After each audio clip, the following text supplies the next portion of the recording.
Lewis, I'm just looking at the prices that these options are trading at right now and theoretical values. That's all. And now the stock just rallied, which we don't want to see happen. Okay, but we're going to sit, and I'm on top of this here.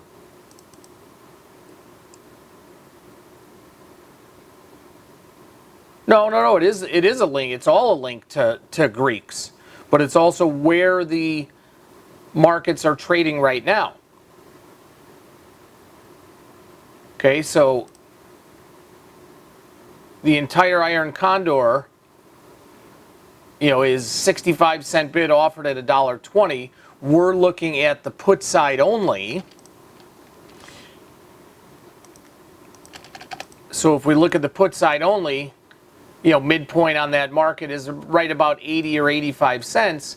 So that's why I kept saying that we want the stock to go down a little bit further.